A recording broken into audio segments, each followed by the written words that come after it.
mean, I always fall that God is entirely sovereign. Like he rules every single thing that happens on this earth. I have to. You almost have to lean on that with everything. Even the extreme, obviously, is actively killing other humans, but with whether or not I get distracted while I'm driving to work one day and get T-boned in an intersection. Like God has sovereignty on every single thing, the big and the small. And so that's where I fall entirely on that is I do what I can. And, I still have ownership of my actions, but the things that I can't control, I kind of can't control. Hi, I'm Nathan. Welcome back to Holy Hypocrites. This episode with Lieutenant Ian Tjelta. This is an exciting one for me. Ian's a former student of mine. He's also a West Point grad. He is an attack helicopter pilot in training for the United States Army. We talked about a lot of things. We talked about the relationship of skill plus humility and integrity in leadership and how important each piece of that is to leading for the glory of God. We talked about being a light in a dark place and a dark workplace, especially in a leadership role in those places. We had a really difficult conversation about the God in war and what is the Christian's place in glorifying God as a war fighter. We asked about tracking progress. The Bible says train for godliness. How are we keeping track of that? How do we know if we're doing well, if we're on the right track? And finally, and if all else fails, don't miss the last 10 minutes. Ian brought some stuff to the table that I didn't even think to ask him, and he brought it, and it's awesome, and you're going to want to hear that. So even if you have to skip ahead, don't miss the last few minutes. I'm not going to ask you to do all of the housekeeping things. You've already heard that before. You've heard it from every podcast ever. I have one request. If you're subscribed and you find value from this episode, would you just share it with somebody? Would you just share the link either to the podcast or the YouTube channel? That would mean a lot. I'd love to have these episodes land in front of the people who need them. So thank you for watching, for listening, for giving this some time. And now, Lieutenant Ian Tjelta. Hi, welcome to Holy Hypocrites. I'm Nathan, and thrilled to be here with one of my former students. He's a West Point grad. He's an Army officer. Very excited to have Lieutenant Ian Tjelta joining us this afternoon. Ian, thanks for joining us. Yeah, no problem. Glad to be here. Let's start here where we start with everyone. How did you meet Jesus? So I kind of had the easy path to Jesus, I think. Both my parents are Christians, grew up in a Christian household, a great Christian church. And so it's just kind of growing up around and surrounded by Christ. I came to know him at a pretty young age. And then I think there's a little gap there. I almost took that for granted of like, Jesus is just around. He's awesome. Everybody knows him. It's too easy.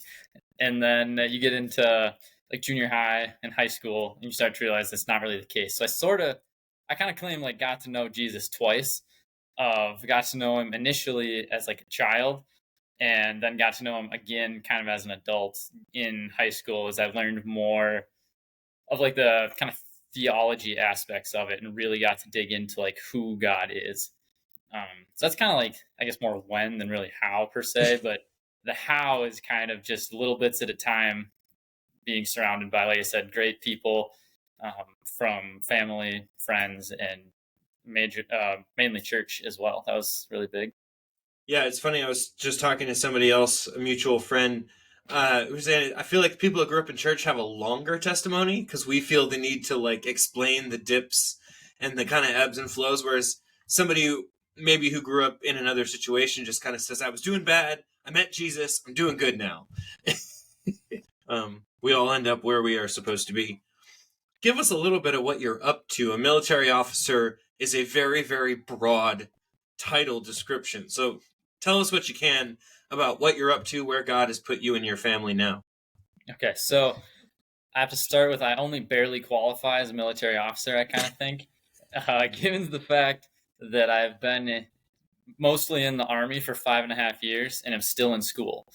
I went to West Point, spent 4 years there, and then graduated, commissioned into the aviation branch of the Army. And so now I'm back at flight school in Fort Novosel, Alabama. Started through that, kind of started the process, got through the first phase, and then got into the Apache course, the H-64 attack helicopter course. and then had a baby. So I'm currently on hold again, and I'm waiting to pick that back up. So yeah, like I said, just kind of barely an officer in name and pay only, but Which is the most important two parts, right? of That's course, why everybody joins the military at all. 100%. There's no better job than being a second lieutenant with no responsibility. That's a good quote. I'm gonna Yeah, you crap say that. That's fantastic.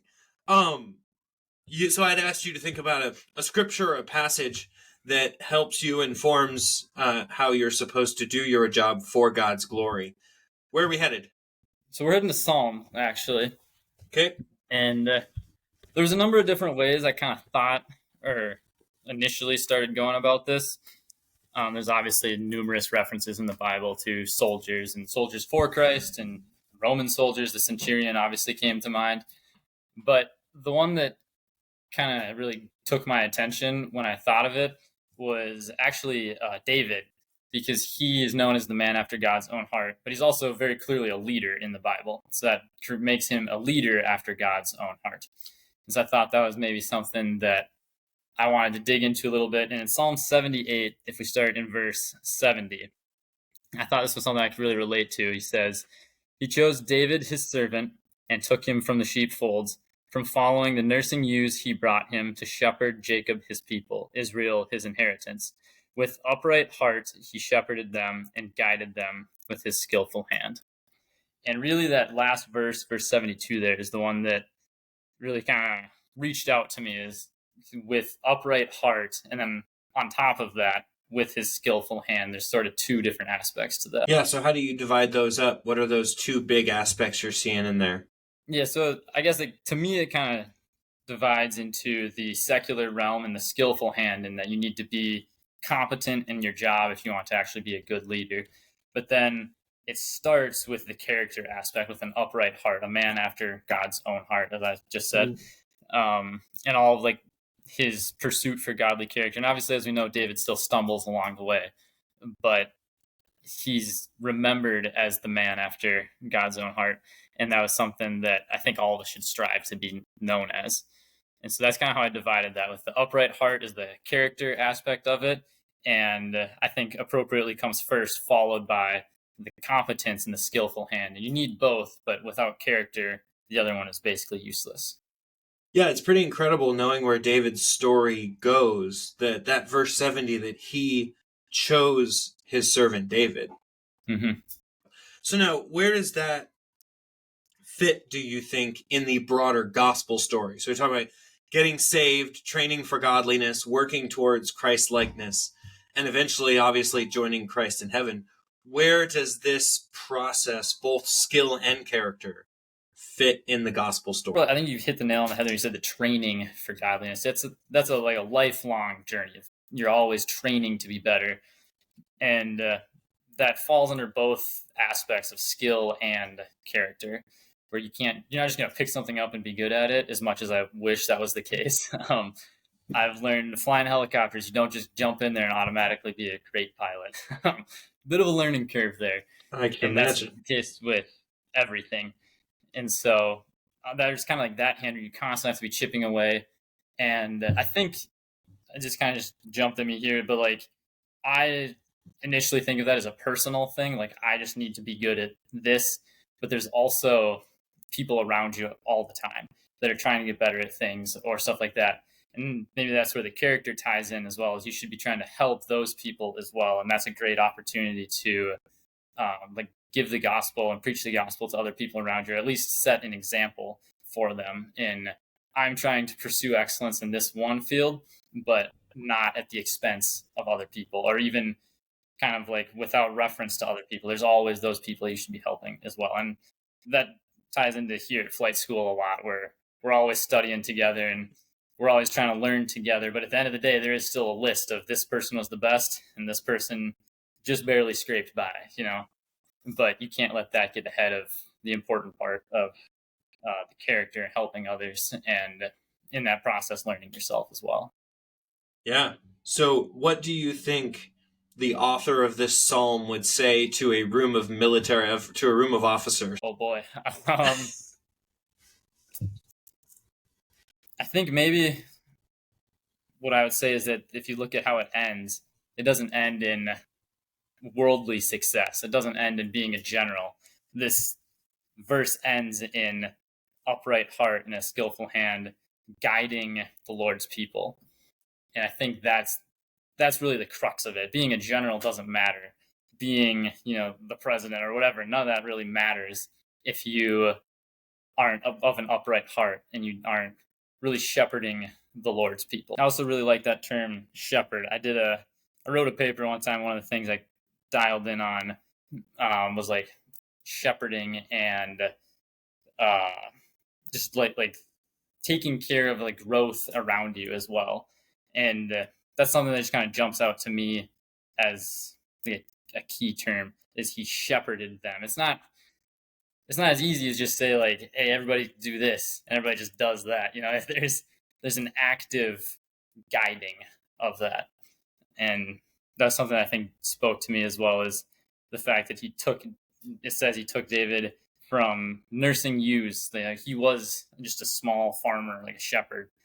And I think that sometimes that small stuff is where you learn the big stuff, if you will. Like that's where you learn taking care of little things, even something that kind of can take care of itself, like sheep, or like I grew up on a farm. Cows can mostly take care of themselves, but they can't always take care of themselves. So knowing and kind of how to balance guiding and also allowing them to take care of themselves as well, knowing that they kind of know what's best for them as well sometimes. So it's interesting, you sort of hinted at what was going to be my follow-up question, because you are, when you finish your training, going to be both a pilot and a leader. You're still going to be leading soldiers in one context or another. How do you think these verses, the relationship between skill and integrity, informs or should inform how you do both your specific job and also how you lead and influence other soldiers? I think that's kind of like, it's just like a balance sort of you, especially from the leadership aspect, we're expected to be competent. That's an aspect of all leadership, is competence. But our main job is almost not so much doing the task as managing those that do the task.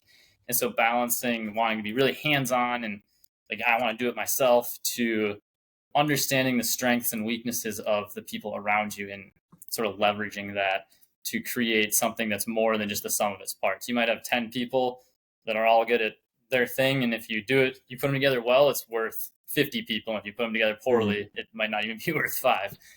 And so I think that's kind of the balancing act, sort of knowing, having the integrity to say, like, this is what's going to be best for the whole, and not necessarily what would look best for me or what would look best for my buddy here, the guy that has helped me out here and there. It's like knowing the general like collective good as opposed to individual good as well. Yeah, absolutely. So then, on that note, what separates a good officer from a great officer? I've been thinking about this one since you kind of floated that. I don't know if I'm in the position to really put my finger on the difference. Okay, so let me paint that in a picture then. You talked a lot about, we got to talk a lot during your years at West Point, and you interacted with some very impactful, specific officers, and you got to see a little bit of greatness. I remember you talking once at dinner about just being that close to someone who had done some of the things that you were learning about. What, in your mind, makes somebody that you would look at that way? What makes somebody great to the point that you would aspire to be there? I think what really, and maybe this isn't necessarily the exact thing, but sort of the symptom, if you will, is I noticed like humility a lot in those people. And it seemed like every story you heard of these people that you just put up on like a Mount Rushmore of leaders was always like, I messed up. Like I made this mistake.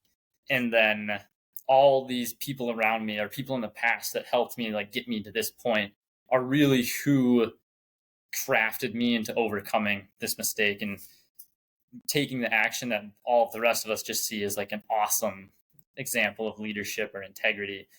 But like I said, it seems like a lot of those stories, or at least the ones that really resonated with me, started with a very humble like I actually could have been better, or I only got to this point because of the people around me.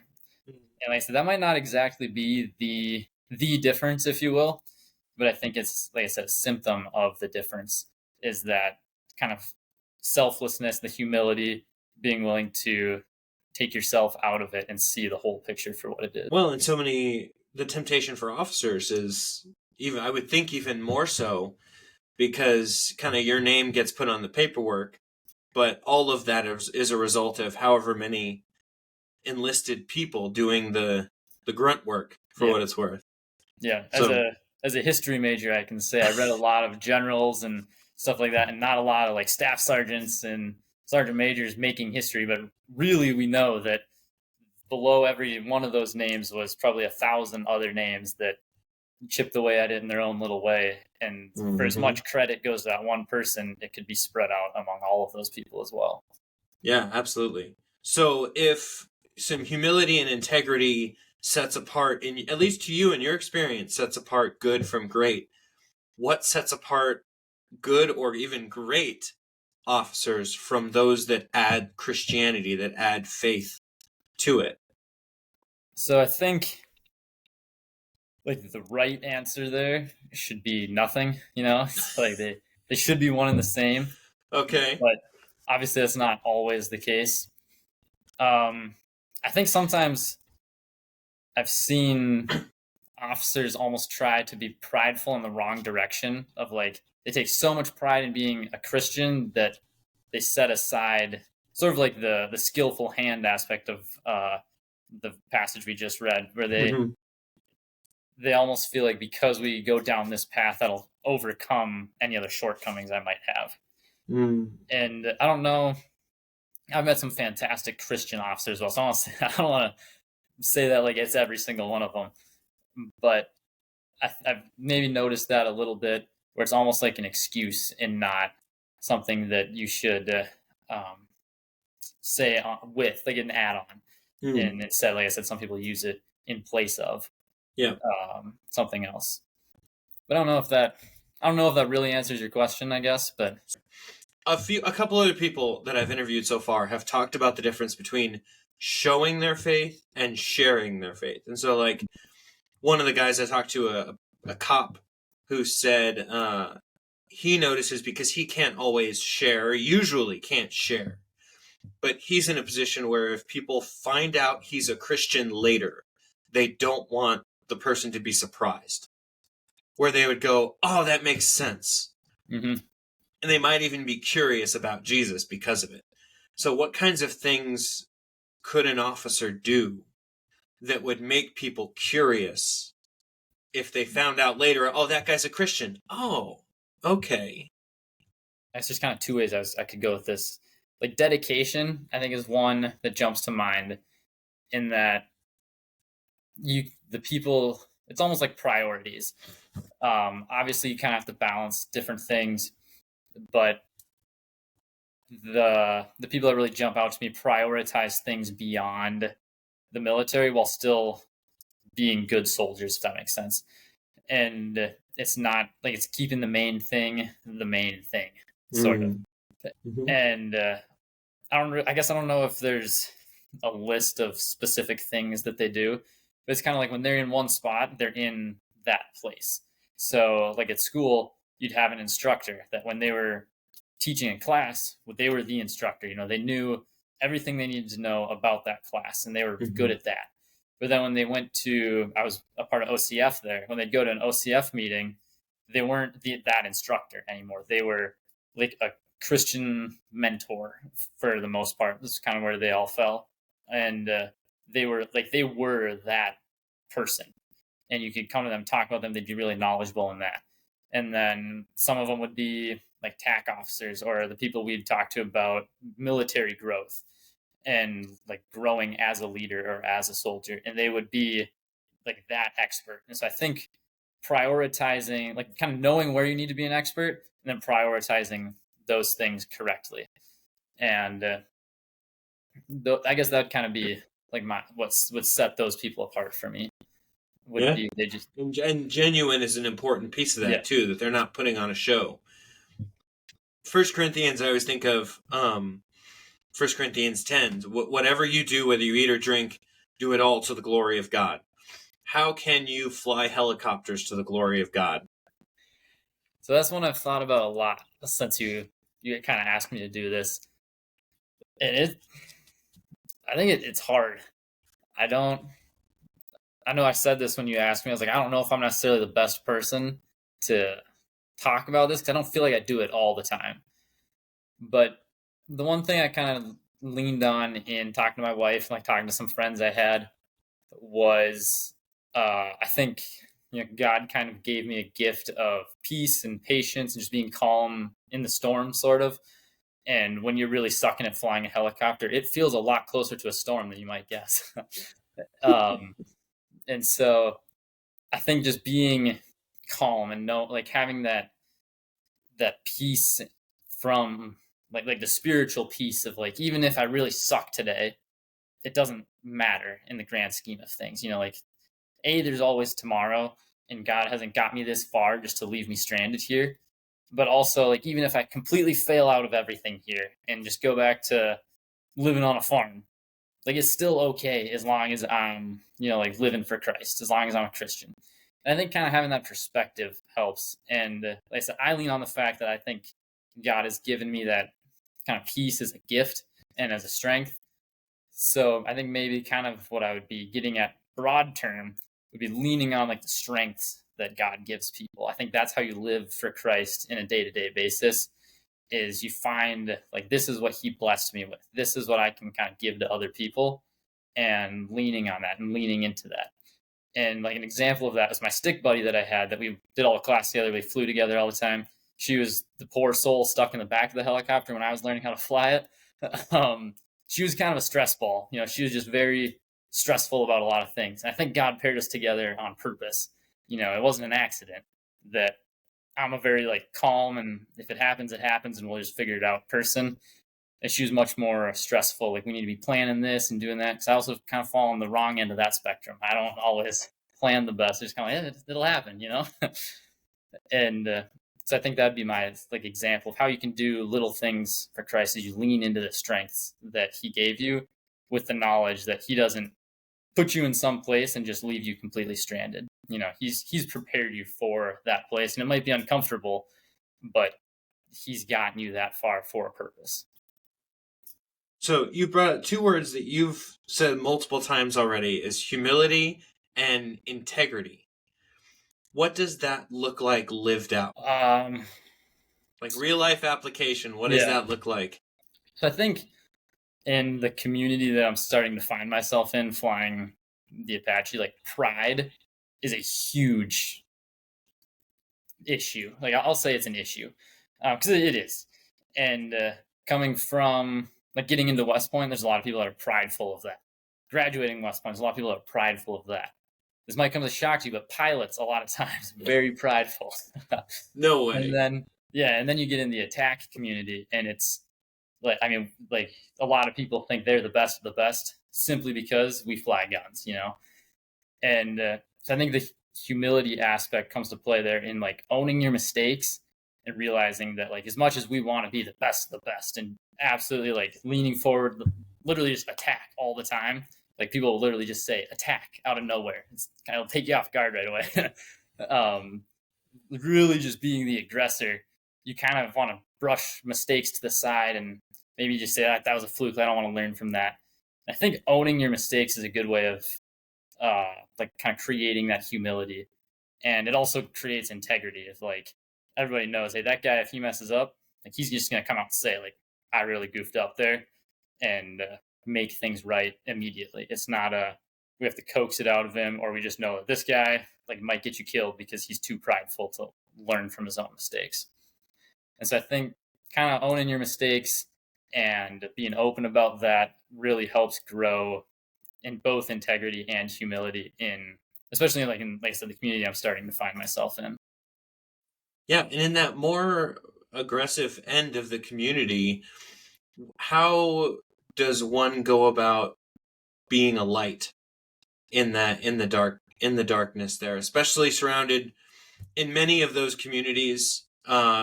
there's a heavy aspect of drinking, of conversational issues that are hard to be consistently a part of. And obviously every group is different, but how could you be a light in those situations? I kind of have to lean back on C.S. Lewis here a little bit.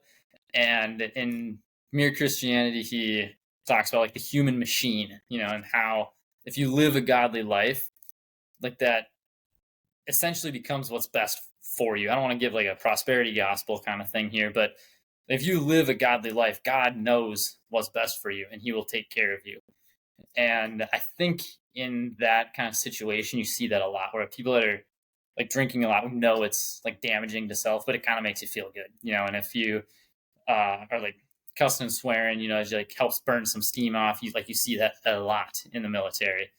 And I think setting like kind of withdrawing from that of like that action, not necessarily from that community, like you can still be with those people, but withholding yourself from sinful acts, it always opens up conversation of like, what do you mean you don't smoke, or what do you mean you don't swear or drink? And it sort of gives the opportunity to present that human machine perspective, like from a godly perspective.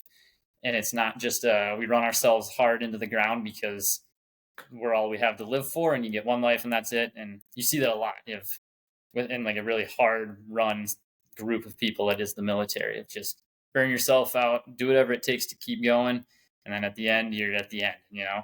I think giving that more godly perspective and a longer eternal and more meaningful perspective helps with that.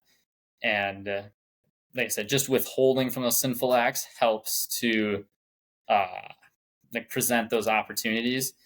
And then even if you don't necessarily make it a scene, you just live that way. You're gonna live differently and be different from other people because that's genuinely what's best for the machine that God created in us as people.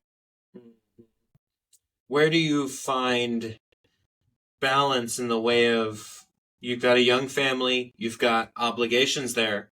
I know right now you're between classes, but when you pick up again, what does it look like, or what are you learning about leading your family in the middle of leading others and training to lead others?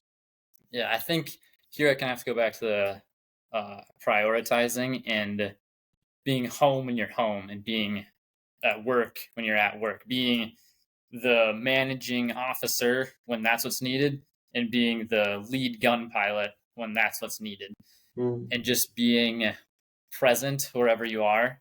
And obviously that's a lot easier said than done, especially like here in the school environment where they literally give you homework. They say, take all of this, go spend 6 hours at home doing all this stuff and come back ready to hit it tomorrow. And also you're not going to get enough sleep, but you can't take nap. It's just everything.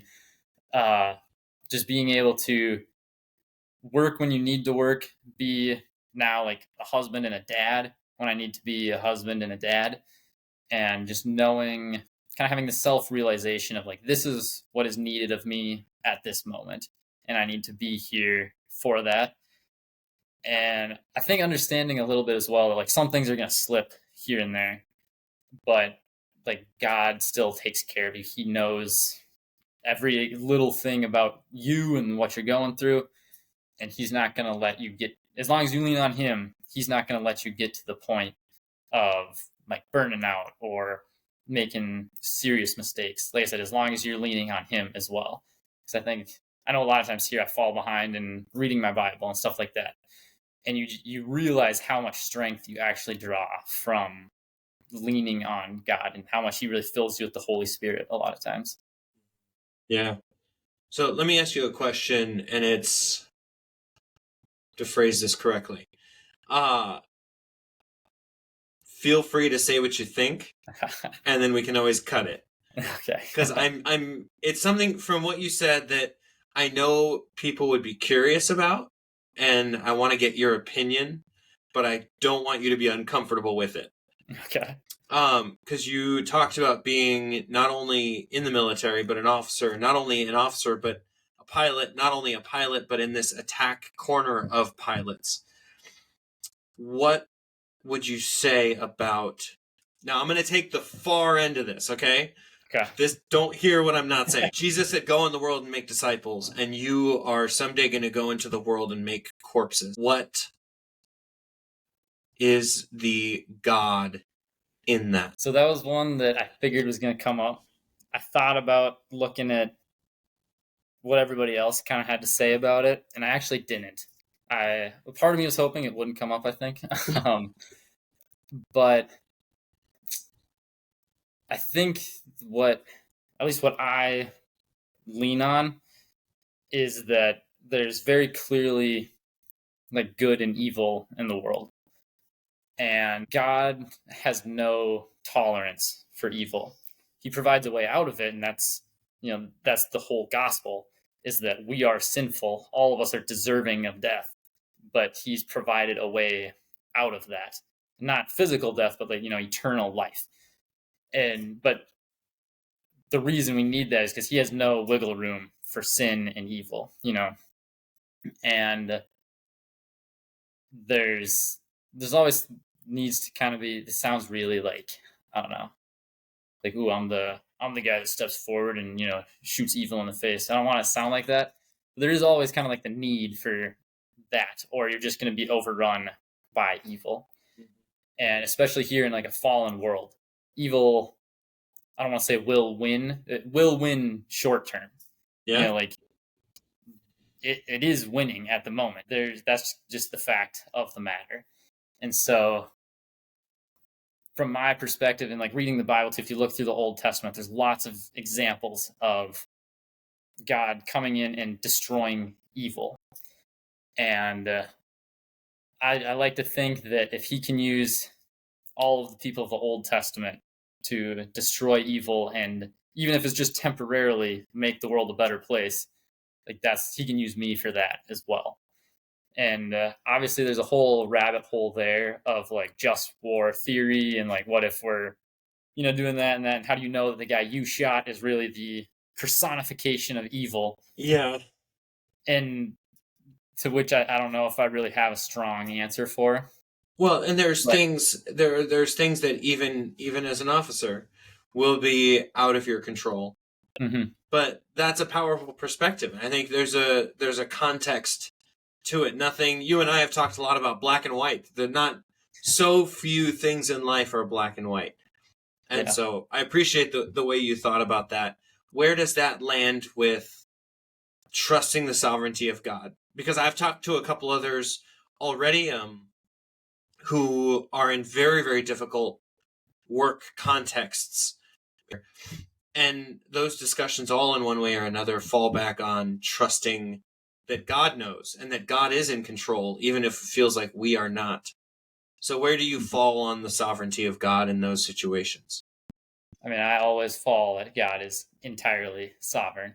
Like he rules every single thing that happens on this earth. You almost have to lean on that with everything. Even the extreme, obviously, is actively killing other humans, but with whether or not I get distracted while I'm driving to work one day and get T-boned in an intersection. Like God has sovereignty on every single thing, the big and the small. And so that's where I fall entirely on that. Is I do what I can, and I still have ownership of my actions, but the things that I can't control, I kind of can't control. And I also think of it on sort of the reverse perspective of if I was, say in a country where there's the big, great superpower, killing people, from that perspective, almost without any like justification, or almost without warrant, and like indiscriminately, almost, as from that perspective. From that, if you're still God's people in that situation, God doesn't care for them any less than he cares for me. I think of like Rahab in the Old Testament. She was a believer and saved from destruction.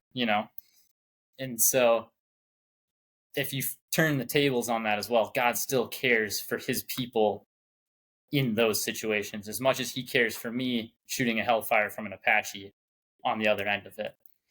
And again, even if I were to be the one that got killed, I am still, as a human, deserving of death. that's the whole first chunk of sin, is that I have sinned and deserve to die. And I put all my faith in Jesus and eternal life through him. And then from there, like I said, kind of leave it up to God. What happens is all in his control, and he works all things for his glory, not for mine, not for the United States of America's, for his glory. Yep. Yeah, absolutely. So what are you currently working on? Where are you currently trying to grow in that for his glory vein?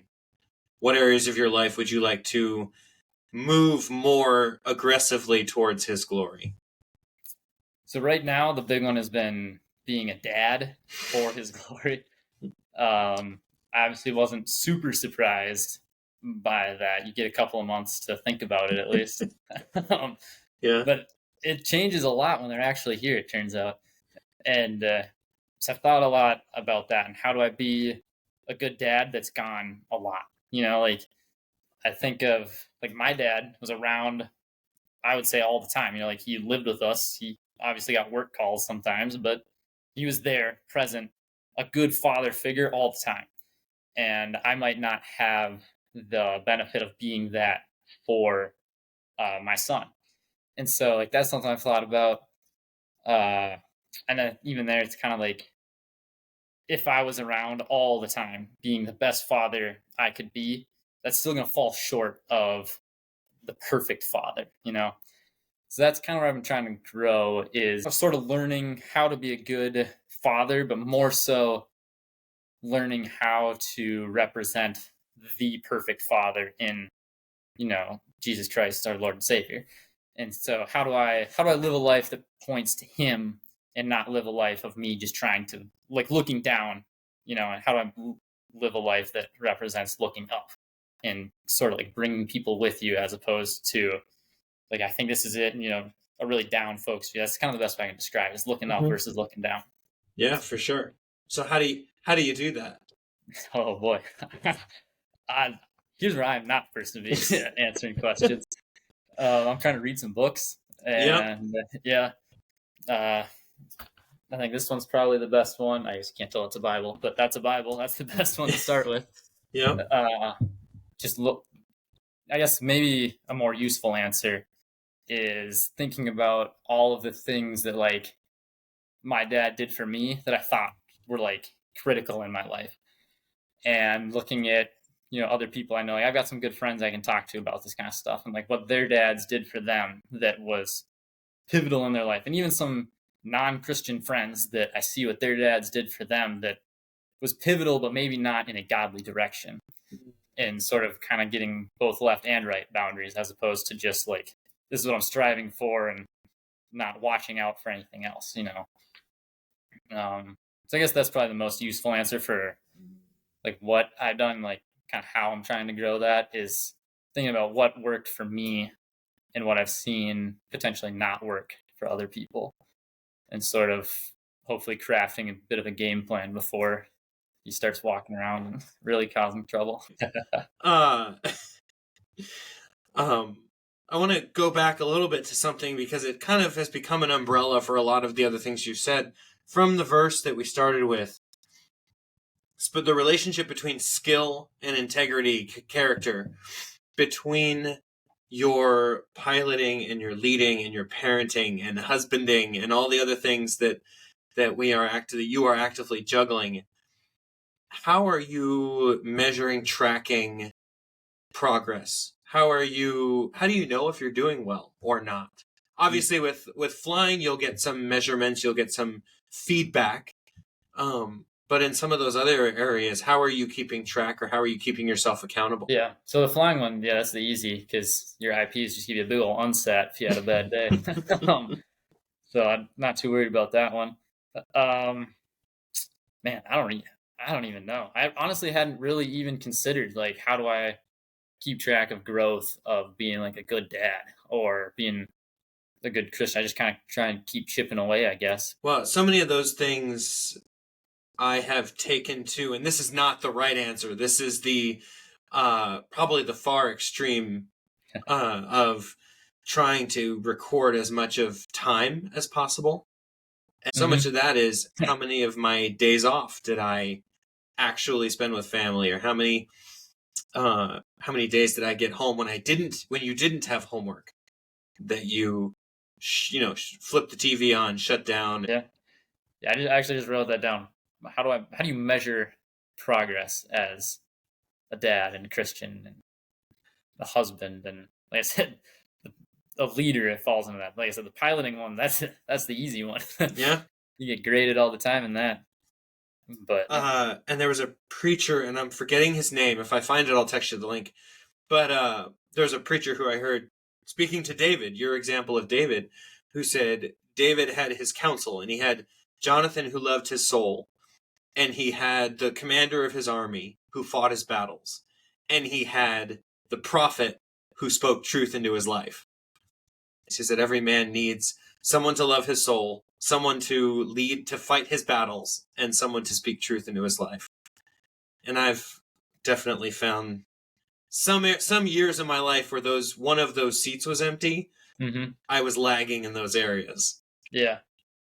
Heard him references the strategic corporal. To call somebody else, like, is that really the best idea here?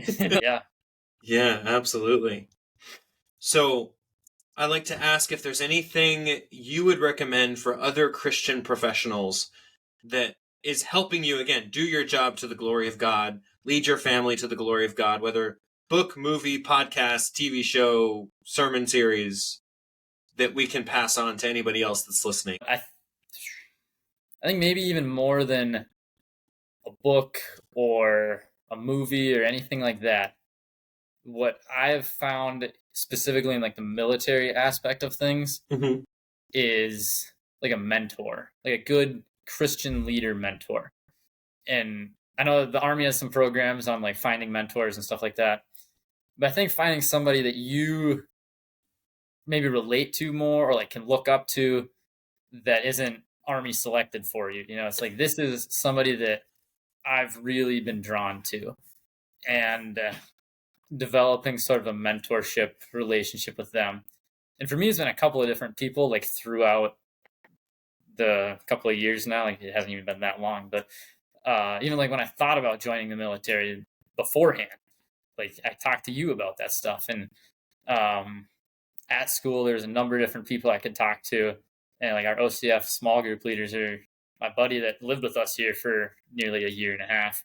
Like, his dad is a colonel, so he was somebody you could talk to, or even just if you don't talk to them, like watch them and like observe, like learn, kind of see the example they put forth and how they kind of manage all of those things.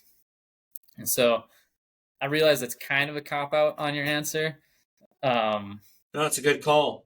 Yeah, there's lots of books. You can just Google books that fall in this category, and you'll probably find something good. But I really think like a mentor, somebody. Well, in some ways, a book is a cop out to actually developing that kind of relationship. It's easier, which I don't know. You can disagree with me on this if you want. I'm better at taking advice from C.S. Lewis than I am from taking. Just somebody comes into my office and says, hey, I'm seeing this in your life. But when we actually more so need those people. So it's a good call. It's a really great recommendation. That doesn't make it easy. Do you have a recommendation for how to ask somebody to be your mentor? So I'm a pretty just like straightforward person. So anytime I've kind of asked somebody to either mentor me or at least like kind of sit me down and give me a good like shoot me straight moment, it's been pretty much just a straight up like, hey, I'm kind of struggling with this. I've noticed you are strong in this. Can you help me? Yeah. And yeah, I don't know. It's worked this far. I don't know. It might not be the best answer, but it's gotten me this far. So that's a great way to look at it. I think a lot of things would be better off if we just went, well, it's working so far. I'm going to stick to it. Yeah.